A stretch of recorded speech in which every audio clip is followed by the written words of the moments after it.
क्या आपने कभी सोचा है कुछ लोग वही 24 घंटे पाकर भी एक्स्ट्रा ऑर्डिनरी रिजल्ट्स कैसे बना लेते हैं, जबकि बाकी लोग उसी वक्त में स्ट्रगल करते रह जाते हैं? डिफरेंस क्या है? टाइम नहीं, लक नहीं, डिफरेंस है हैबिट्स का। और आज आप उन 7 हैबिट्स को जानने वाले हैं जो आपकी जिंदगी को अंदर से बदल सकती हैं। ये कहानी है एक ऐसे इंसान की जो बाहर से सब कुछ सही दिखता था, अच्छी जॉब, फैमिली, रिस्पेक्ट, लेकिन अंदर से वो टूट रहा था। स्ट्रेस, कंफ्यूजन और एक कांस्टेंट फीलिंग, मैं अपनी लाइफ कंट्रोल नहीं कर पा रहा। फिर एक दिन उसे एक किताब मिली, the 7 habits of highly effective people, और उस दिन उसकी जिंदगी बदलने लगी। जरा रुकिए और खुद से पूछिए, क्या आप अपनी लाइफ कंट्रोल कर रहे हैं या सर्कमस्टेंसेस आपको कंट्रोल कर रहे हैं? स्टीफन कोवे कहते हैं, we see the world not as it is but as we are. मतलब दुनिया वैसी नहीं है जैसी वो है, दुनिया वैसी दिखती है जैसी आपकी सोच है। एग्जाम्पल, एक ग्लास में आधा पानी है, कोई कहेगा हाफ एम्प्टी, कोई कहेगा हाफ फुल। रियलिटी सेम है लेकिन परसेप्शन अलग है। आपकी जिंदगी की क्वालिटी आपके स्किल्स से नहीं, आपके रिसोर्सेज से नहीं, बल्कि आपकी सोच, पैराडाइम से तय होती है। जब आपकी सोच अचानक बदल जाती है और आप उसी दुनिया को नए नजरिए से देखने लगते हैं, उसे कहते हैं पैराडाइम शिफ्ट। एक बार एक आदमी ट्रेन में बैठा था। एक पिता अपने बच्चों के साथ आया, बच्चे शोर मचा रहे थे। आदमी इरिटेट हो गया, लेकिन जब उसने पूछा, आप अपने बच्चों को संभाल क्यों नहीं रहे, तो पिता ने कहा, अभी उनकी मौत हुई है। और उसी पल इरिटेशन एम्पैथी बन गया।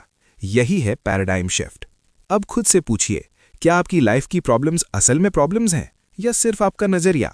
स्टीफन कोवे कहते हैं, आज की दुनिया में लोग फोकस करते हैं quick success, tricks, personality development, लेकिन असली सक्सेस आती है कैरेक्टर से। डिफरेंट समझिए।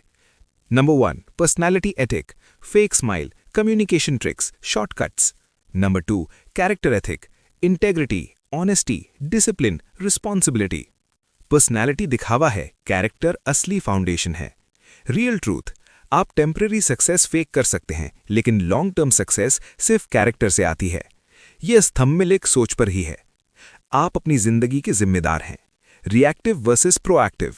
रिएक्टिव लोग कहते हैं, मेरी किस्मत खराब है, लोग मुझे समझते नहीं, हालात ऐसे हैं।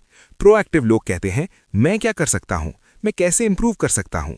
कंसर्न जो आपके कंट्रोल में नहीं है, इन्फ्लुएंस जो आपके कंट्रोल में है। एग्जाम्पल, वेदर, पॉलिटिक्स, दूसरों का बिहेवियर, ये सब आपके कंट्रोल में नहीं है, लेकिन आपका एटीट्यूड, आपकी रिस्पॉन्स, आपके एक्शंस, ये आपके कंट्रोल में है। Focus on what you can control, ignore what you can't. आप ज्यादा समय कहां स्पेंड करते हैं, कंट्रोल वाली चीजों पर या कंप्लेन करने में? पहले तय करो जाना कहां है। अधिकतर लोग बिजी हैं लेकिन डायरेक्शनलेस हैं। इमेजिन करो, आप एक लैडर चढ़ रहे हो पूरी मेहनत से, लेकिन जब ऊपर पहुंचते हो पता चलता है लैडर गलत दीवार पर लगी थी। लाइफ ब्लूप्रिंट बनाओ। आप कौन बनना चाहते हो, आपकी वैल्यूज क्या हैं, आपका पर्पस क्या है। माइंड टेक्निक, हर सुबह इमेजिन करो आप आइडियल लाइफ जी रहे हो, कॉन्फिडेंट हो, फोकस्ड डोंट हो। Just live life, design it. Important चीजों को प्रायोरिटी दो। 4 quadrants: urgent plus important, not urgent plus important, urgent but not important, not urgent not important. Most people कहाँ रहते हैं? Stress, waste. इफेक्टिव लोग कहाँ रहते हैं? Important but not urgent, planning, learning, health, relationships. आप अपना समय कहाँ खर्च कर रहे हैं? अब तक आपने सीखा, आपकी सोच आपकी रियलिटी बनाती है।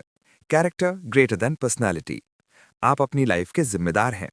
डायरेक्शन जरूरी है, प्रायोरिटी सही होनी चाहिए। सक्सेस कोई एक्सीडेंट नहीं है, ये हैबिट्स का रिजल्ट है। अगर ये कहानी आपकी सोच को थोड़ा भी बदल रही है, तो समझ लीजिए बदलाव शुरू हो चुका है। बुक फ्लैश को सब्सक्राइब करें, इस ऑडियो बुक को लाइक करें और शेयर करें उस इंसान के साथ जो अभी भी लाइफ को कंट्रोल करने की कोशिश कर रहा है, क्योंकि जिंदगी तब बदलती है जब सोच बदलती है। आपकी पर्सनल और प्रोफेशनल लाइफ को नेक्स्ट लेवल पर ले जाती हैं। अब कहानी आगे बढ़ती है। इमेजिन करो, आपने अपनी लाइफ कंट्रोल करना सीख लिया। आपके पास डायरेक्शन है, आप डिसिप्लिन्ड भी हो, लेकिन फिर भी रिलेशनशिप्स टूट रहे हैं, टीम वर्क फेल हो रहा है, लोग आपको समझ नहीं पा रहे। तो प्रॉब्लम कहाँ है? आंसर है, आप अकेले जीतने की कोशिश कर रहे हो। आपने सीखा सेल्फ मास्टरी, अब टाइम है पीपल मास्टरी का। स्टीफन कोवी कहते हैं, true success comes from working with others, not against them. 3 levels of life. Dependence, मुझे हेल्प चाहिए. Independence, मैं खुद कर सकता हूं. Interdependence, हम साथ मिलकर जीत सकते हैं. आप अभी किस लेवल पर हो? डिपेंडेंट, इंडिपेंडेंट या इंटरडिपेंडेंट? जीत सिर्फ मेरी नहीं, हमारी होनी चाहिए. कॉमन माइंडसेट, मैं जीतूं, तू हार. कंपटीशन ही सब कुछ है. विन विन माइंडसेट, मैं भी जीतूं, तुम भी जीतो. रियल एग्जाम्पल, अगर आप नेगोशिएशन कर रहे हो, विन लूज, शॉर्ट टर्म जीत. Win win, long term relationship. 4 types of thinking. Win lose, lose win, lose lose, win win. Golden rule, अगर दोनों नहीं जीत सकते तो डील मत करो. आपके डिसीजंस फियर से आते हैं या फेयरनेस से? पहले समझो, फिर समझाओ. प्रॉब्लम क्या है? हम सब सुनते कम हैं, जवाब देने के लिए सुनते हैं. Levels of listening: ignoring, pretending, selective listening, attentive listening. Highest level, empathetic listening, मतलब सामने वाले की फीलिंग्स को महसूस करना. एग्जाम्पल, जब कोई कहे मुझे अच्छा नहीं लग रहा, तो मत बोलो अरे सब ठीक हो जाएगा, बल्कि क्या हुआ मैं समझना चाहता हूं. Magic line: tell me more. Truth: people don't want advice, they want understanding. आप आखिरी बार कब किसी को ट्रूली समझने की कोशिश की थी? Together we are stronger. Synergy क्या है? जब 1 + 1 3 हो जाए. एग्जाम्पल, एक इंसान का आइडिया लिमिट